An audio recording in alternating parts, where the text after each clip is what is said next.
देखो chapter probability exercise 13.3 class +2। An urn contains 5 red and 5 black balls. एक urn है आपके पास, ठीक है, उसमें क्या है 5 रेड बॉल्स हैं और उनमें 5 ब्लैक बॉल्स हैं, ठीक है। A ball is drawn at random, its colour is noted and return to the urn. यहाँ से एक बॉल निकालनी है, कोई भी बॉल निकल सकती है, उसका कलर नोट करना है और वापिस इसी में ही डाल देनी है। Two moreover two additional ball of the colour drawn are put in the urn, ठीक है। मतलब जिस कलर की आपकी बॉल निकली होगी इसी कलर की आपने 2 बॉल एक्स्ट्रा इसमें डाल देनी है। अगर आपने बॉल निकाली, रेड बॉल निकली, तो आपने 2 रेड कलर की बॉल एक्स्ट्रा डालनी है। हो सकता है कि आपने बॉल निकाली हो, वो ब्लैक कलर की बॉल निकली हो, तो आपने ब्लैक कलर की 2 एक्स्ट्रा बॉल इसमें वापस डालनी है। Then a ball is drawn at random, फिर उसके बाद फिर से एक बॉल निकाल लेंगे। बोलते हैं what is the probability that the second ball is red. तो आपने प्रोबेबिलिटी निकालनी, जो सेकंड बॉल आप निकाल रहे हो वो क्या होगी, रेड होगी, ठीक है।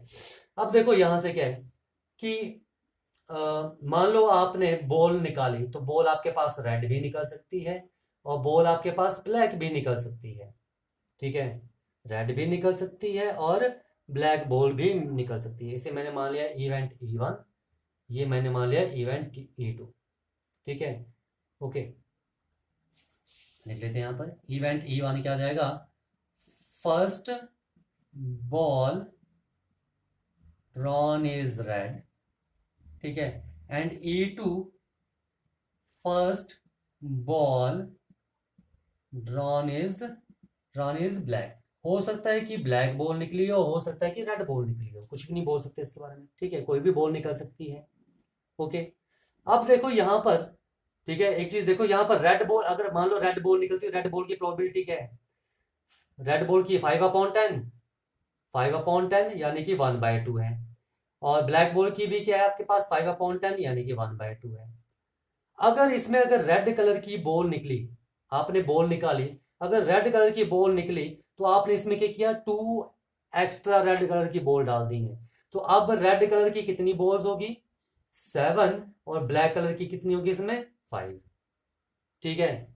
ओके, और अगर आपने बॉल निकाली वो ब्लैक थी, अगर ब्लैक थी, ठीक है, तो वापिस आप इसमें क्या करोगे, 2 ब्लैक बॉल एक्स्ट्रा ऐड करोगे, तो रेड कलर की क्या होगी 5 ही रहेंगी, लेकिन ब्लैक कलर की क्या हो जाएंगी 7, ठीक है। अब इन्होंने लिखा था what is the probability that the second ball is red, यानी कि अगर अब आप बॉल निकालोगे तो यहां पर रेड बॉल की प्रोबेबिलिटी क्या आएगी, यहां पर रेड बॉल की प्रोबेबिलिटी क्या आएगी, ठीक है, रेड बॉल की प्रोबेबिलिटी आएगी 7/12, और यहां पर रेड बॉल की प्रोबेबिलिटी क्या आएगी 5/12। ये चीज समझ में आ गई, ठीक है। यहां पर मैं ए लिख लेता हूं कि second ball drawn is red, ठीक है। तो यहां पर आपको यही पूछा कि प्रोबेबिलिटी ऑफ ए क्या होगी, यहां पर कोई बेस थ्रो नहीं लग रही है अभी, ठीक है, ये सिंपल क्वेश्चन है। तो प्रोबेबिलिटी ऑफ ए कि सेकंड बॉल रेड होगी, ठीक है। देखो सेकंड बॉल रेड होगी, अब देखो क्या है, आपने क्या किया, बॉल निकाली, मान लो वो बॉल निकल गई रेड, यानी कि P(E1), ठीक है। अब आपने वापस बॉल डाल दी, ठीक है, तो सेकंड टाइम में आपको क्या निकालनी, रेड बॉल निकालने की कंडीशन है कि पहली बार आप रेड बॉल निकाल चुके हो, ठीक है। हो सकता है कि प्लस आपने बॉल निकाली हो, वो फर्स्ट बॉल ब्लैक निकली हो, Pe2, ठीक है, into probability of second ball red निकालनी है, सेकंड बॉल रेड निकालनी है, यानी कि प्रोबेबिलिटी ऑफ ए कंडीशन की E2 आप ब्लैक बॉल निकाल चुके हो, यहां पर कंडीशनल प्रोबेबिलिटी लग रही है आपके पास, ठीक है। तो ये जो मेरे पास 7/12 है, ये क्या है, P(A)/E1, ठीक है, और ये क्या है मेरे पास, P(A)/E2, ठीक है। वैल्यू सब्स्टिट्यूट कर दो, P(E1) क्या है मेरे पास 1/2, प्रोबेबिलिटी ऑफ E1, ठीक है, कि first ball drawn is red, red की प्रोबेबिलिटी क्या थी 1/2, first ball drawn is black, तो ब्लैक बॉल की क्या प्रोबेबिलिटी थी 1/2, तो 1/2 इंटू दिस इज 7/12 प्लस ये क्या 1/2 इंटू 5/12, तो कितना आ गया 7/24 plus 5/24 and which is equal 12/24 and which is equal to 1/2, तो कितनी प्रोबेबिलिटी आएगी इसकी 1/2। ओके, देखो सेकंड क्वेश्चन बोलते हैं bag contain 4 red and 4 black balls, another bag contain 2 red and 6 black balls. देखो दो बैग हैं, ठीक है, इसमें क्या है 4 रेड एंड 4 ब्लैक बॉल्स हैं। एक बैग और है, इसमें आपके पास 2 रेड एंड 6 ब्लैक बॉल्स हैं। बोलते हैं one of the two bag is selected, दोनों में से एक बैग सिलेक्ट करना है। देखो बैग को सिलेक्ट करने की प्रोबेबिलिटी क्या होगी, 1/2, ये होगी दोनों में से एक बैग, ठीक है। At random and a ball is drawn, और एक बैग को सिलेक्ट करो और एक बॉल निकालो फ्रॉम द बैग, किसी भी बैग से निकल सकती है, which is found to be red, जो कि रेड होगी। तो आपने निकालना है find the probability that the ball drawn from the first bag, ठीक है। तो यहां पर ए क्या है आपके पास, द, ठीक है, ball is red, ball is red, और E1 मेरे पास क्या है और E2 क्या है, ठीक है। Find the probability that the ball drawn from the first bag, ठीक है, ball from first bag, and E2 क्या जाएगा, बॉल फ्रॉम सेकंड बैग। अब आपको क्या पूछा, देखो find the probability that the ball is drawn from the first bag. आपने प्रोबेबिलिटी निकालने की, जो बॉल है वो फर्स्ट बैग से आ रही है, और कंडीशन क्या है, जो बॉल है वो क्या है मेरे पास रेड। ये चीज आपने फाइंड आउट करनी है, ये चीज समझ में आई, फिर सुन लो। बोलते हैं कि आपने बॉल जो एक है, बॉल इज रेड, बोलते हैं फाइंड द प्रोबेबिलिटी, ठीक है, आपने प्रोबेबिलिटी निकालनी है कि जो रेड बॉल आ रही है वो फर्स्ट बैग से आ रही है। तो देखो प्रोबेबिलिटी किसकी निकालनी है कि जो बैग है वो फर्स्ट बैग है, कंडीशन क्या है, जो फर्स्ट बैग से बॉल आएगी वो रेड होगी। लगा लो क्या आ जाएगा, P of E1 into P of A/E1 and divide by P of E1 into, लगी बेस और यहाँ पर, ठीक है, plus P of E2 into P of A/E2। Okay, now value substitute करनी है। प्रोबेबिलिटी ऑफ E1 मतलब पहले बैग को सिलेक्ट करने की प्रोबेबिलिटी क्या है, 1/2, और P of E2 second bag को सिलेक्ट करने की प्रोबेबिलिटी क्या है, 1/2, ठीक है। और यहाँ पर लिखा है P of A/E1, P of A/E1 यानी कि A का मतलब रेड बॉल सेलेक्ट करो फ्रॉम फर्स्ट बैग, तो फर्स्ट बैग से रेड बॉल सेलेक्ट करने की प्रोबेबिलिटी क्या है, 4/8 विच इज इक्वल टू 1/2, ठीक है। एंड P ऑफ A/E2, इसका मतलब है कि रेड बॉल सेलेक्ट करो, A is red ball, red ball select करो कहां से, बैग 2 से, तो क्या जाएगा 2/8 and which is equal to 1/4। Value उठाओ सब्स्टिट्यूट कर दो, P of E1 is 1/2 into 1/2 divide by 1/2 into 1/2 plus क्या जाएगा मेरे पास 1/2 into 1/4 and which is equal to 1/4 upon 1/4 plus 1/8 and which is equal to 1/4 divide by 8 plus 4 upon 32। जैसे मर्जी LCM लेके करना, एलसीएम लेके कर लो, ठीक है। 12/32 कितना आ गया, 8/12 and which is equal to 2/3, ठीक है। ओके, क्वेश्चन नंबर 3 बोलते हैं of the students in college it is known that 60% reside in hostel and 40% are day scholar, ठीक है। देखो परसेंट में दिया है 60%, मतलब 60/100, ठीक है। मान लिया कि कॉलेज में आपके पास क्या 100 स्टूडेंट्स हैं, तो उसमें 60% क्या है, 100 में से 60 के हैं आपके पास हॉस्टलर हैं, ठीक है, और 40 के हैं आपके पास यहाँ पर डे स्कॉलर दिए हैं। Okay, the previous year result report that 30% of all students who reside in hostel attain A grade। जो हॉस्टल में है, हॉस्टल में कितने हैं 60 स्टूडेंट्स, इनके 30% स्टूडेंट्स ने किया ग्रेड ए लिया, ठीक है। तो 60 का 30% कितना होगा 18, यानी कि 18 स्टूडेंट्स ने क्या लिया ए ग्रेड, ठीक है। And 20% of day scholar attain A grade, और जो डे स्कॉलर इसका 20%, तो 40 का 20% कितना हो गया, 40 का 20% ऐसे निकालोगे 8, ठीक है। तो यानी कि 8 बच्चों ने ए ग्रेड लिया। ओके, ये चीज समझ में आ गई, ठीक है। At the end of the year one student is chosen at random, ठीक है। साल के एंड में एक स्टूडेंट चूज करना है, ठीक है, from the college and he has an A grade, उसका ए ग्रेड होना चाहिए, ठीक है। What is the probability that the student is a hosteler, कि वो जो स्टूडेंट होगा वो होस्टलर होगा, ठीक है। तो देखो यहाँ पर हम एक E1 इवेंट आ जाएगा, E1 ले लेंगे, E2 आएगा और एक ए आएगा। ए क्या आएगा, ठीक है, ए देखो क्या है, बोलते हैं कि ठीक है, at the end of the year one student is chosen at random from the college and he has an A grade, उसका ए ग्रेड आना चाहिए, ठीक है। तो ये क्या जाएगा, स्टूडेंट अटेन ए ग्रेड, ठीक है।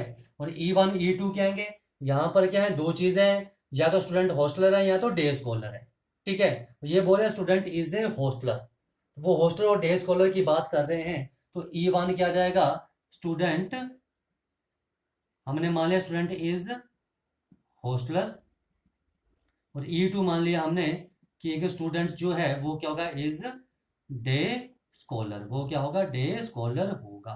अब आपसे देखो क्या पूछा है इन्होंने प्रोबेबिलिटी ऑफ, ठीक है। पहले देखो निकालने क्या है, फार्मूला बनाओ, उसके बाद हम सब कुछ निकालेंगे यहाँ पर, ठीक है। बोलते हैं find the probability that, what is the probability that the student is a hosteller, आपका प्रोबेबिलिटी निकालने के स्टूडेंट जो है वो हॉस्टलर है, और गिवन कंडीशन है कि उसने ए ग्रेड अटेन किया है, यानी कि E1 बाय ए। आपको प्रोबेबिलिटी निकालनी है कि स्टूडेंट हॉस्टलर है, और गिवन कंडीशन क्या है, जो हॉस्टलर है उसका ग्रेड क्या आना चाहिए, ए ग्रेड आना चाहिए, तो E1 बाय ए, ठीक है। इसे ई मान लो यार, कंफ्यूजन हो रहा है, ठीक है, इसे ई मान लिया हमने, ओके। फिर सुन लो, आपको प्रोबेबिलिटी निकालनी है E1 बाय ए, मतलब कि फाइंड द प्रोबेबिलिटी, ठीक है, the student is a hosteler and he attain a A grade, ये आ जाएगा, and which is equal to क्या आ जाएगा आपके पास, P ऑफ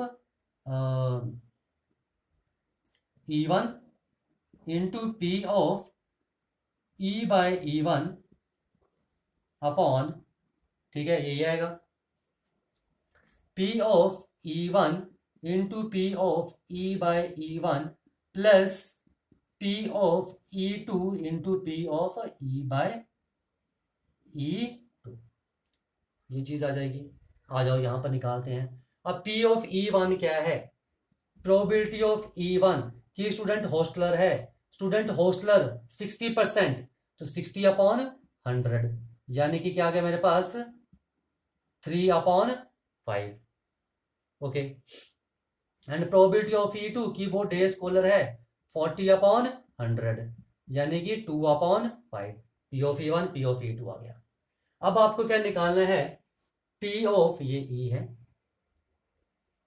देखो P of E by E1, ठीक है, इसका मतलब क्या है, ठीक है, P of E by E1 का मतलब है कि जो स्टूडेंट है उसका ए ग्रेड आना चाहिए, कंडीशन क्या है कि वो हॉस्टलर होना चाहिए, ठीक है। तो ए ग्रेड कितने वाले, 18 बच्चे ए ग्रेड वाले हैं, और वो क्या होना चाहिए, हॉस्टलर, हॉस्टलर कितने हैं, 60, तो 18 अपॉन 60, ये चीज आई समझ में। फिर सुन लो, P of E by E1 का मतलब है कि जो आप स्टूडेंट चूज करोगे उसका क्या होना चाहिए, जो आप स्टूडेंट चूज करोगे, ई का मतलब है क्या है, student attain A grade, student का ए ग्रेड आना चाहिए और वो हॉस्टलर होना चाहिए। तो ए ग्रेड वाले कितने हैं, 18, तो 18 डिवाइड बाय हॉस्टलर कितने हैं, 60, तो 18 अपॉन 60, 3 18 10, फिर आ जाएगा 3 अपॉन 10, ओके। सेकंड मेरे पास है P of E by E2, इसका मतलब है कि जो स्टूडेंट है उसका ए ग्रेड आना चाहिए पर वो डे स्कॉलर होना चाहिए। तो ए ग्रेड वाले कितने हैं, डे स्कॉलर 8, कितने में से डे स्कॉलर, 40 में से, ठीक है, 8 बाय 40, ये चीज आई समझ में, ठीक है। तो क्या आ जाएगा, 1 अपॉन 5, उठाओ वैल्यू यहां सब्स्टिट्यूट कर दो, सॉल्व हो जाएगा। P of E1 is 3 upon 5 and 3 upon 10 divide by 3 upon 5 into 3 upon 10 plus E2 is 2 upon 5 into 1 upon 5 and which is equal to 9 upon 50 divide by ये क्या जाएगा, 9 upon 50 plus 2 upon 25 and which is equal to 9 upon 50 और LCM क्या जाएगा नीचे 50 and 9 plus 4, ठीक है, and 50 से 50 कट गया, and which is equal to 9/13। तो 9/13 क्या आएगी, इसकी प्रोबेबिलिटी आएगी। आया समझ में? ओके, देखो question number 4, in answering a question on a multiple choice test a student either knows answer और गैसेस, या उसको आंसर पता है या वो गैस कर रहा है। Let 3/4 be the probability that he knows answer. देखो क्या है कि 3/4 प्रोबेबिलिटी कि उसे आंसर पता है। मैं यहाँ पर E1 और E2 क्या कर रहा हूँ, ठीक है, दो यहाँ पर ले लिए। E1 मैंने मान लिया, ठीक है, he knows answer, he knows the answer, और E2 मान लिया he guesses the answer, कि वो आंसर को गैस कर रहा है। ठीक है, तो देखो E1 यानी कि P ऑफ E1 मेरे पास क्या आ गया, 3/4। ठीक है, लिखा ना, 3/4 क्या है कि उसे आंसर पता है, E1 ही नोज आंसर। ठीक है, और दूसरा आ गया मेरे पास E2। ठीक है, और ये बोल रहे हैं कि 1/4 B the probability that he guesses the answer. तो 1/4 क्या है, यानी कि P ऑफ E2 क्या है मेरे पास, 1/4 गैस कर रहे हैं, तो उसकी प्रोबेबिलिटी क्या है मेरे पास, 1/4। Assuming that the student who guesses at the answer will be correct with probability 1/4। ठीक है, अब देखो ये क्या बोल रहे हैं कि assuming that the student who guesses, ठीक है, एट द आंसर, यानी कि E2 की बात कर रहे हैं, अगर वो आंसर को गैस कर रहा है तो उसके करेक्ट होने की प्रोबेबिलिटी क्या है मेरे पास, 1/4। तो यहां पर, ठीक है, करेक्ट होने की प्रोबेबिलिटी क्या है, 1/4। करेक्ट होने की प्रोबेबिलिटी 1/4 इस केस में। ठीक है, what is the probability that the student knows the answer that he given that he answered it correctly. यानी गिवन दैट यानी कि यहां पर ए क्या है, आंसर्ड इट करेक्टली। ठीक है, ये यहां पर ए है। अब ढंग से देखो, हमें पूछा क्या है, what is the probability that the student knows the answer. आपने प्रोबेबिलिटी निकालनी कि उसे आंसर पता है, आंसर पता है यानी कि E1। ठीक है, given that answer it correctly, यानी कि आंसर इट करेक्टली P(E1/A)। ये आपको फाइंड आउट करना है, तो फार्मूला क्या आ जाएगा, P of E1 into P of A/E1 divide by P of E1 into P of A/E1 plus P of E2 into P of A/E2। आ जाओ, P of E1 and P of E2 तो हमें पता है।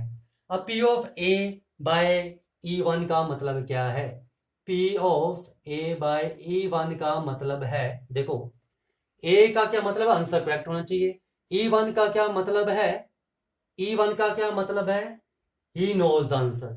देखो A/E1, A का मतलब है answer ठीक देना है, और E1 का मतलब है कि ही नोज द आंसर। अगर उसे आंसर पता है तो वो आंसर करेक्ट देगा, तो प्रोबेबिलिटी क्या होगी इसकी, 1। ये तो श्योर इवेंट है, अगर आंसर उसको पता है तो वो तो आंसर ठीक ही देगा। ठीक है, नाउ सेकंड है P ऑफ A/E2। इसका मतलब है आंसर उसने करेक्ट देना है, ठीक है, लेकिन वो गैस करेगा। E2 क्या है, गैस द आंसर। उसने आंसर करेक्ट देना है लेकिन वो गैस करेगा। तो देखो ये लिखा था, assuming that the student who guess at the answer will be correct with probability 1/4। तो ये 1/4 यानी कि ये चीज थी। उठाओ वैल्यू सब्सिट्यूट कर दो, क्या जाएगा, this is 3/4 into 1 divide by 3/4 into 1 plus E2 1/4 into 1/4, and which is equal to 3/4 divide by 3/4 plus 1/16, and which is equal to 3/4 divide by 12 plus 1/16। 4 4 16, 4 3 12/13। तो ये 12/13 प्रोबेबिलिटी आएगी। ओके, ठीक है, देखो क्वेश्चन नंबर 5 बोलते हैं, a laboratory blood test is 99% effective in detecting a certain disease when it is in fact present. अगर देखो कोई लेबोरेटरी है वो ब्लड टेस्ट कर रही है, वो 99% इफेक्टिव है बताने में कि रिजल्ट पॉजिटिव है। ठीक है, कि रिजल्ट अगर कोई पॉजिटिव है, ठीक है, या किसी को डिजीज है या नहीं है, वो 99% इफेक्टिव बताने में। ठीक है, यानी कि वो 99% करेक्ट है। ओके, तो बोलते हैं however the test also yield a false positive result for 0.5% of healthy person tested। ठीक है, और हेल्दी पर्सन के केस में वो 0.5% बता भी रहा है कि वो टेस्ट करने में गलत है। ठीक है, that is if a healthy person, if a healthy person is tested, it नहीं है, इज टेस्टेड, अगर हेल्दी पर्सन को टेस्ट करो तो उसकी ये प्रोबेबिलिटी है, ठीक है, the test will be imply he has the disease. ठीक है, हेल्दी पर्सन के केस में हमारे पास ये प्रोबेबिलिटी है कि वो उसको डिजीज बताएगा। If 0.1% of the population actually has the disease, अगर 0.1 को एक्चुअली डिजीज है, ठीक है, देखो हमारे पास जो पॉपुलेशन है, ये जो हमारे पास मान लो पॉपुलेशन है, कोई पॉपुलेशन है, तो उसमें जो बोल रहे हैं ये कि 0.1% को डिजीज है, ठीक है, 0.1% को डिजीज है, 0.1% को क्या है हमारे पास यहाँ पर डिजीज है, तो 99.1% को डिजीज नहीं होगी, यानी कि ये हेल्दी पर्सन होंगे। ठीक है, तो बोलते हैं कि what is the probability that a person, the person has the disease given that his test is positive, given that, यानी कि ए हमारे पास क्या दिया है, टेस्ट रिजल्ट इज पॉजिटिव। ठीक है, और E1 और E2 हमारे पास दो इवेंट, यहाँ पर दो सेट आ जाएंगे जो कि क्या होंगे कि जो पर्सन है, पर्सन आर हेल्दी, ठीक है, और पर्सन हैज अ डिजीज। ठीक है, ये दो चीजें आ जाएंगी। ठीक है, तो देखो ये जो 99 पॉइंट नॉट सॉरी 0.1% डिजीज है, तो 99.9% हेल्दी हुए। ठीक है, तो ये एक्चुअली है क्या, probability of E1, healthy person की 99.9%। ठीक है, देखो 99.9% का मतलब हुआ 99 अपॉन ये क्या जगह 1000, यानी कि 0.999। ठीक है, तो इसे मैं लिख लूँ ऐसे ही 0.999। ठीक है, तो प्रोबेबिलिटी ऑफ E1 ये आ गई। ठीक है, हेल्दी पर्सन को मैंने E1 मान लिया है और डिजीज वाले पर्सन को E2 मान लिया है, तो यहाँ पर प्रोबेबिलिटी ऑफ E2 क्या आ जाएगा मेरे पास, 0.001। ओके, आ जाओ अब आगे क्या दिया मैंने। ठीक है, देखो आगे क्या बोलते हैं ये आपके पास, ठीक है, कि the test also yield a false positive result for 0.5% of the healthy person। Healthy person के केस में 0.5% को वो डिजीज बता रहा है, इस केस में 0.5% को वो डिजीज बता रहा है। अगर 0.5%, देखो जो हेल्दी पर्सन है, हेल्दी पर्सन में 0.5% को डिजीज बता रहा है, इसका मतलब 99.5% को वो क्या बताएगा, हेल्दी बताएगा। ठीक है, 99.5% को वो हेल्दी बताएगा। ये चीज आई समझ में। ठीक है, ओके, देखो तो 0.5% किसका आएगा, 0.5% आएगा इसका। ठीक है, तो कितने पर्सन को डिजीज है एक्चुअली में, 99.9%। ठीक है, यानी कि 0.5% ऑफ 99.9%। इसे अगर सॉल्व कर दो 5/1000 इंटू 999/1000, ये इतने पर्सन को डिजीज है। ठीक है, और हेल्दी कितने हैं, इसका जाएगा 99.9%, 5% ऑफ 99.5%, 9%। ठीक है, फिर सुन लो, मैं आपको फिर बता दूं, मैंने E1 मान लिया हमारे पास हेल्दी पर्सन है, E2 डिजीज वाले पर्सन है, तो 0.1% को एक्चुअली में डिजीज है। ठीक है, तो प्रोबेबिलिटी ऑफ E2 ये आ जाएगी, और अगर 0.1% को एक्चुअली में डिजीज है, तो 99.9% हेल्दी हुए, तो प्रोबेबिलिटी ऑफ E1 ये आ गया। ठीक है, अब हेल्दी में भी क्या बोला है, जो 0.5% है उन्हें डिजीज बता रहा है, ये लिखा है। ठीक है, कि the test also is the false positive result for 0.5% person, healthy person test, जो हेल्दी पर्सन टेस्ट किए हैं उनमें 0.5% को डिजीज बता रहा है।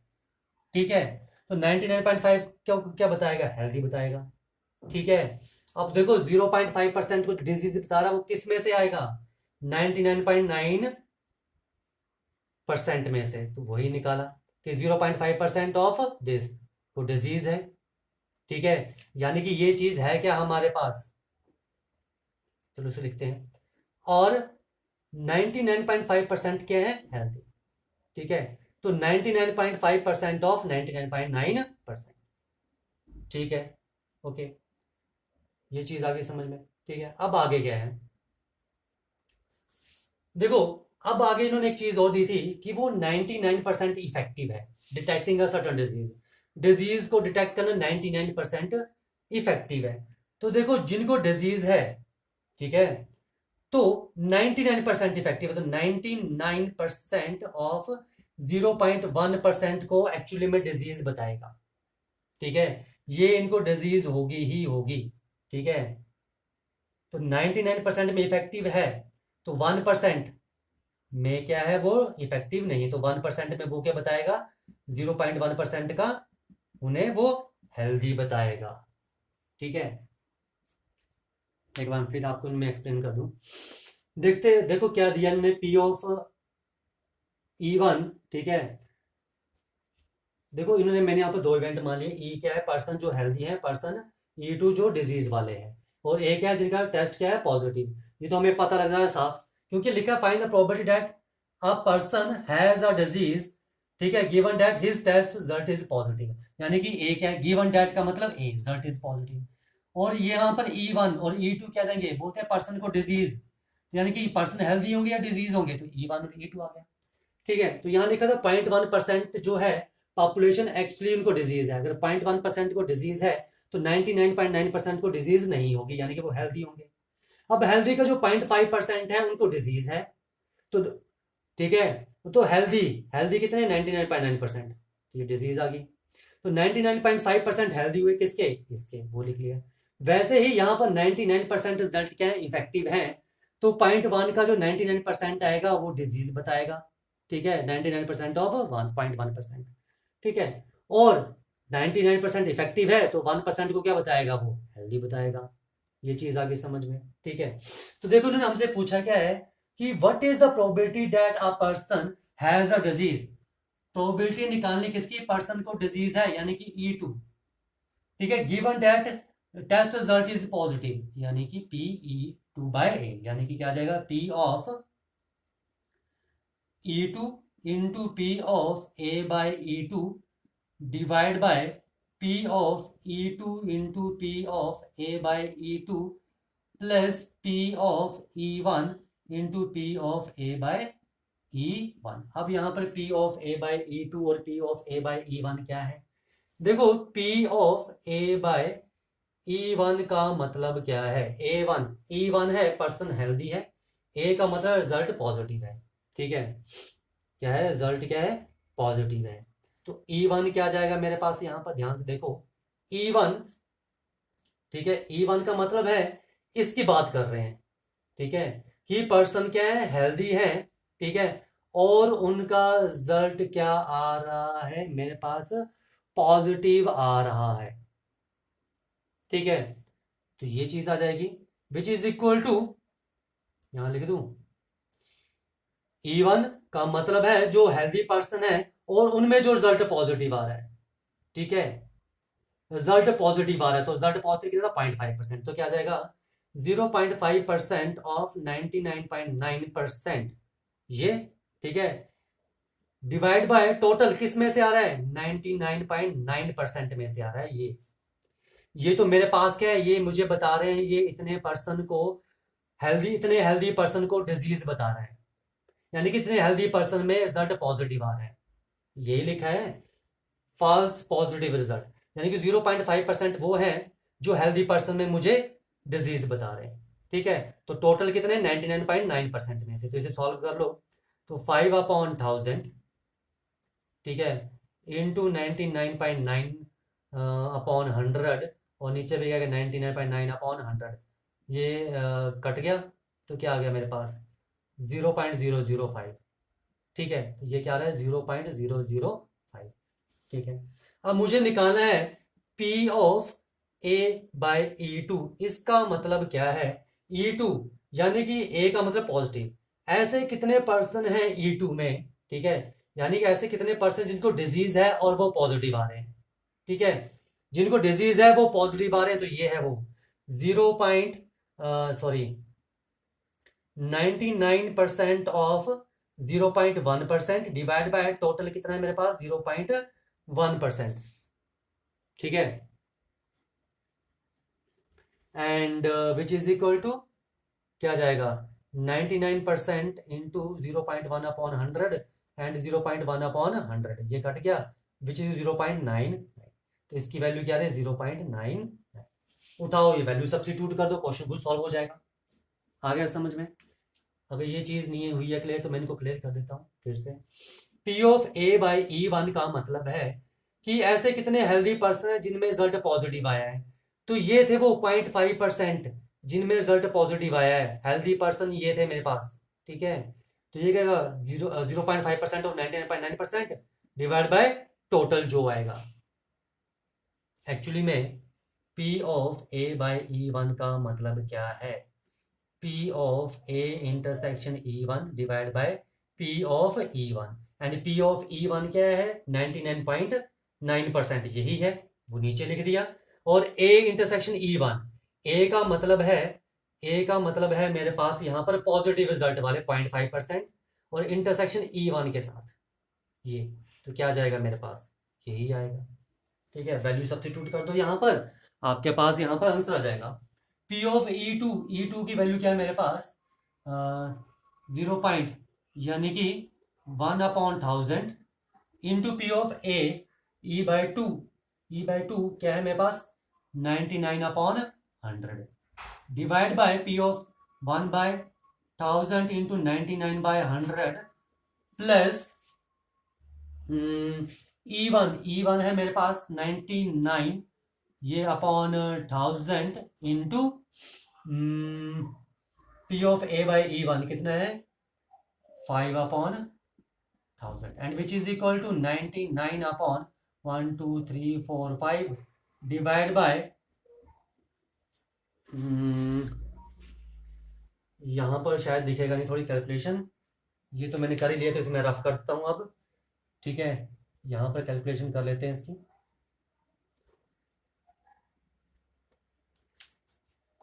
तो ये आ रहा है मेरे पास which is equal to 99/1 2 3 4 5 divide by 99/1 2 3 4 5 plus 999 into 5/1 2 3 4 5 6 and which is equal to 99/1 2 3 4 5 and upon 990 plus 999 into 5/1 2 3 4 5 6 cut गया, and which is equal to 990 upon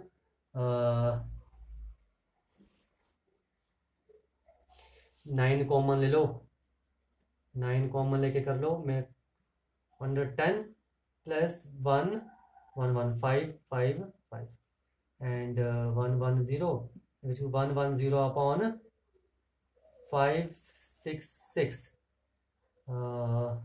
इसे सॉल्व करो क्या आ रहा है आपके पास, ठीक है, कर लो कितना आ गया 5 से कट रहा है 5 टू 10 5 टू 10 एंड 5 1 5 से 15 5 से 15 विच इज को 22/133, तो ये इसका आंसर आएगा। ओके ठीक है, देखो नेक्स्ट क्वेश्चन हमारे पास क्वेश्चन नंबर 6 बोलते देर आर 3 कॉइन्स हैं, one is to headed coin having head on both faces, ठीक है, another is biased coin that comes up has 75% of the time and third is an unbiased coin, ठीक है, देखो यहाँ पर हम 3 इवेंट मान लेते हैं, यहाँ पर E1 क्या आ गया मेरे पास 2 हेडेड कॉइन, ठीक है, यानी कि आप जो में टॉस करो वो हेड ही शो करेगा, और E2 कौन सा आ गया मेरे पास बाइज्ड कॉइन, ठीक है, डेट कम्स अप हेड्स, जो इसमें हेड्स है वो 75% ऑफ द टाइम आएगा, ठीक है, और थर्ड क्या है मेरे पास E3 वो क्या आ जाएगा मेरे पास अनबाइज्ड कॉइन, ठीक है, अब देखो यहाँ पर मेरे पास क्या है, 3 कॉइन्स हैं, ठीक है, 3 कॉइन्स हैं, ये E1, E2 एंड E3, ठीक है। अब देखो, अब आगे क्या लिखा है, one of the 3 coin is chosen, देखो तीनों में से एक कॉइन चूज करना है, तो तीनों की प्रोबेबिलिटी क्या होगी, 1/3, 1/3, 1/3, यानी कि P of E1 is equal to P of E2 is equal to P of E3 is equal to 1/3 होगा, ठीक है। आगे क्या लिखा है, ठीक है, one of the 3 coins is chosen at random and tossed and it shows head, what is the probability that it was two-headed coin, ठीक है, it shows head, तो यहाँ पर A क्या आ गया मेरे पास, heads, head on tossed coin, ठीक है, जो आप कॉइन टॉस करोगे उसमें क्या आएगा, हेड। तो आपसे क्या पूछा है, यहाँ पर प्रोबेबिलिटी पूछी है कि it was two headed coin, आपने प्रोबेबिलिटी टू हेडेड कॉइन, आपने प्रोबेबिलिटी निकालने के जो आप कॉइन टॉस करोगे वो टू हेडेड कॉइन होगा, और कंडीशन क्या है, उसमें हेड आना चाहिए, ठीक है। फिर सुन लो, probability of E1 by A पूछा, इन्होंने क्या पूछा, what is the probability that it was two headed coin, आपने टू हेडेड कॉइन की प्रोबेबिलिटी निकालनी है, टू हेडेड कॉइन क्या है, E1, और गिवन कंडीशन क्या है कि वो शो करेगा हेड, तो क्या आ जाएगा, P of A, sorry not P of A, it is P of E1 into P of A by E1, ठीक है, divide by P of E1 into P of A by E1 plus P of E2 into P of A by E2 plus P of E3 into P of A by E3। अब देखो P of A by E1 क्या है, P of A by E1 का मतलब क्या है, देखो P of A by E1 का मतलब है यहाँ पर हमारे पास कि आप जो कॉइन टॉस करोगे उसमें हेड आना चाहिए, और गिवन कंडीशन है कि वो E1 होना चाहिए, टू हेडेड कॉइन, यानी कि आपको जो कॉइन टॉस करने पर हेड आना चाहिए, ए का मतलब ये नहीं हेड, और E1 का मतलब क्या, वो टू हेडेड कॉइन है। फिर सुन लो, ठीक है, तो आपको क्या है, ये एक क्या दिया है, P of A by E1 का मतलब है कि जब आप कॉइन को टॉस करोगे तो आपके पास हेड आना चाहिए, और वो जो कॉइन है वो टू हेडेड कॉइन होगा। देखो टू हेडेड कॉइन है तो जो मर्जी साइड गिरे आपके पास हमेशा हेड ही आएगा, तो प्रोबेबिलिटी क्या है, 1, क्योंकि दोनों तरफ क्या है, हेड, ठीक है। Now P of A by E2, इसका मतलब है कि जो सेकंड कॉइन है E2, ठीक है, आप जो टॉस करो उसमें हेड आना चाहिए, गिवन कंडीशन क्या है, वो कॉइन E2 होना चाहिए, यानी कि उसमें 75% हेड शो करेगा, तो 75% हेड शो करेगा, तो मेरे पास क्या जाएगा, फिर सुन लो, ये जो मेरे पास P of E1, sorry not P of E1, biased coin दिया है E2, उसमें 75% टाइम्स क्या आ रहा है, हेड, 75% टाइम्स का मतलब है 3/4, जब आप कॉइन को टॉस कर रहे हो तो उसमें से 4 में से 3 बार हेड ही आ रहा है, तो यही लिखा है कि आपने कॉइन को टॉस करना है और हेड आना चाहिए, और गिवन गिवन कंडीशन है कि वो कॉइन ये होना चाहिए, तो इस कॉइन में कितनी बार हेड आ रहा है, 3/4 टाइम्स, ठीक है, 4 में से 3 बार, okay, this is not E2, this is E3, and P of A by E3 की वैल्यू क्या आ जाएगी मेरे पास, देखो बोलते हैं कि आपके पास वो अनबाइस्ड कॉइन होनी चाहिए, ठीक है, मतलब कि इक्वली लाइकली है, मतलब दोनों हेड और टेल आने के बराबर चांस है, ठीक है, तो उस कॉइन को आपने टॉस करना है और आपके पास क्या आना चाहिए, हेड, तो क्या आ जाएगी इसकी प्रोबेबिलिटी 1/2, अनबाइस्ड मतलब कुछ भी आ सकता है, तो वैल्यूज आ गई है, उठा के यहाँ पर सब्स्टिट्यूट कर दो, P of E1 is 1/3 into 1 divide by 1/3 into 1 plus 1/3 into 3/4 plus 1/3 into 1/2, and which is equal to 1/3 प्लस 3 कट गया 1/4, ठीक है, एंड प्लस 1/6, इसे सॉल्व कर लो आप, ठीक है, यहां सॉल्व कर लेते हैं, कितना आ गया 1/3 नीचे एलसीएम क्या जाएगा इसका 12 एलसीएम आ जाएगा, तो 4 प्लस 3 प्लस 2, ठीक है, 3 4 12 एंड विच इज 4/9, ठीक है, ठीक है, तो ये 4/9 इसका आंसर आ जाएगा। ओके, आगे समझ, ये था हमारे पास क्वेश्चन नंबर 6। ठीक है, देखो क्वेश्चन नंबर 7 बोलते हैं an insurance company insured 2000 scooter drivers, 4000 car drivers and 6000 truck drivers. ठीक है, ये उन्होंने इंश्योरेंस की है। The probability of accidents are इतने इतने इतने परसेंट रिस्पेक्टिवली, यानी कि ये स्कूटर की प्रोबेबिलिटी एक्सीडेंट, ठीक है, ये कार वालों की है, ये ट्रक वालों की। One of the insured person meet the accident with an accident, what is the probability that he is a scooter driver, वो स्कूटर ड्राइवर होगा। देखो E1 मैंने मान लिया, ठीक है, जो इंश्योर्ड पर्सन है वो क्या है, इंश्योर्ड पर्सन, यहाँ पर लिखा ना इंश्योर्ड पर्सन का एक्सीडेंट हुआ है, तो इंश्योर्ड पर्सन क्या आ जाएगा यहाँ पर, इंश्योर्ड पर्सन इज, ठीक है, स्कूटर ड्राइवर। ओके, E2 क्या जाएगा, इंश्योर्ड पर्सन जो है हमारे पास वो क्या होगा, कार ड्राइवर। ठीक है, और E3 हमने मान लिया जो इंश्योर्ड पर्सन है, ठीक है, वो क्या है हमारे पास, ट्रक ड्राइवर है। ओके, लिखा क्या है, और what is the probability that he is a scooter driver. ठीक है, तो one of the insured person meet with accident, यहां पर ए क्या है, ठीक है, ए है हमारे पास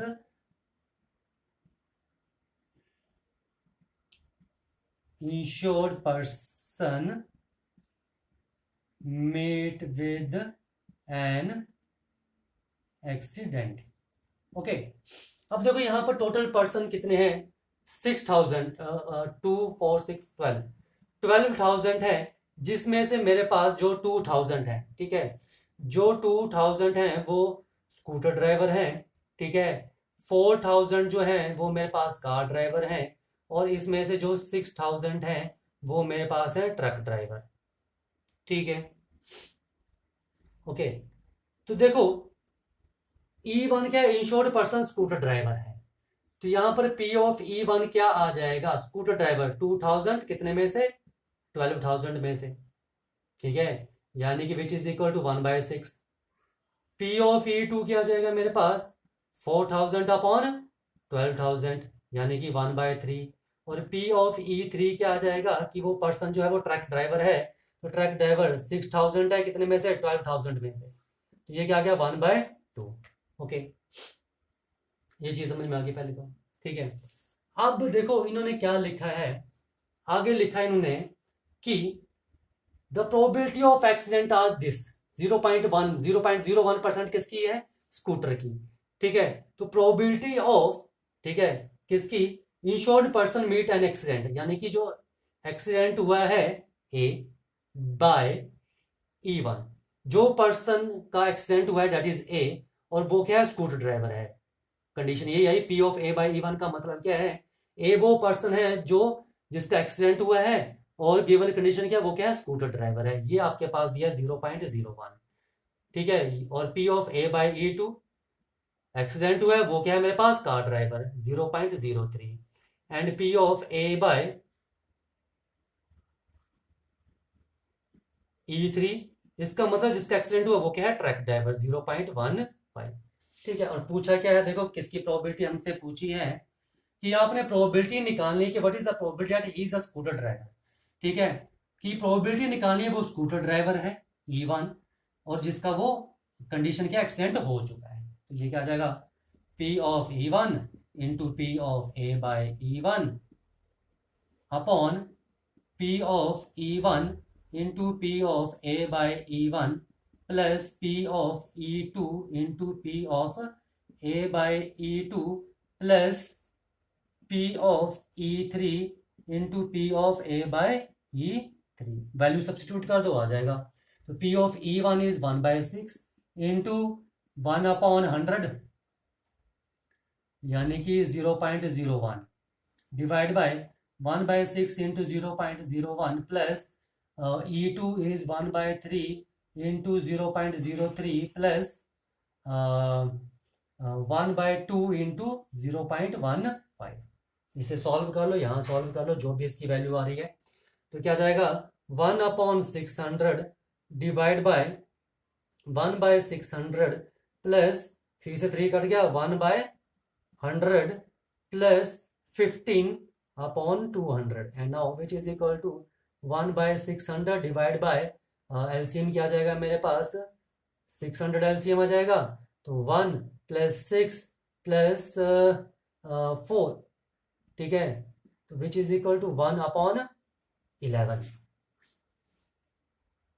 देखो निकाल तो क्या, थोड़ा सा कैलकुलेशन, क्या है ये, 1/600 एंड डिवाइड बाय एलसीएम कितना आ गया इसका,